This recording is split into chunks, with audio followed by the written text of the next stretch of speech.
नमस्ते, मैं डॉक्टर अपूर्व गर्ग। मैं इंदौर के केयर सीएचएल हॉस्पिटल में एक हेड नेक कैंसर विशेषज्ञ हूँ जो मुंह और गले के कैंसर पेशेंट्स को ट्रीट करता हूँ। आपको ये जान के आश्चर्य होगा कि अगर कैंसर को शुरुआती स्टेज में पकड़ लें तो वो पूरी तरह ठीक हो सकता है। जी हाँ, कैंसर लाइलाज बीमारी नहीं है, पर उसका सही समय पे डिटेक्शन होना चाहिए और सही समय पे सही विशेषज्ञ द्वारा उसका ट्रीटमेंट होना चाहिए।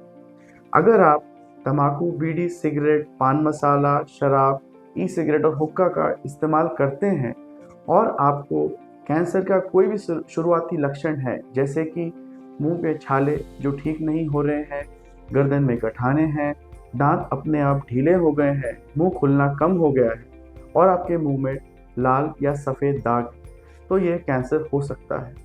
आप तंबाकू और ये आदतें छोड़ें और तुरंत ही हमसे संपर्क करें। हम पूरी तरह से आपकी जांचें करेंगे और बताएंगे कि क्या आपको कैंसर की इलाज की ज़रूरत है या नहीं। और अगर आप सही समय पर आ गए तो ये पूरी तरह ठीक हो सकता है, सिर्फ सर्जरी द्वारा। कई लोगों को लगता है कि मुंह के कैंसर के हर पेशेंट को रेडिएशन यानी सिकाई और कीमोथेरेपी लगती है। ऐसा बिल्कुल नहीं है। ये कब होता है?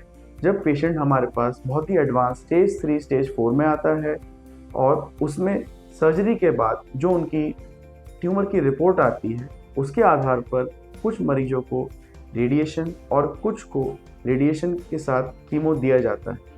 पर यह ट्रीटमेंट सिर्फ और सिर्फ इसलिए दिया जाता है क्योंकि एडवांस स्टेज की होने के कारण हमें सर्जरी के अलावा दूसरे ट्रीटमेंट ऐड करने पड़ते हैं, नहीं तो बीमारी वापस आ सकती है।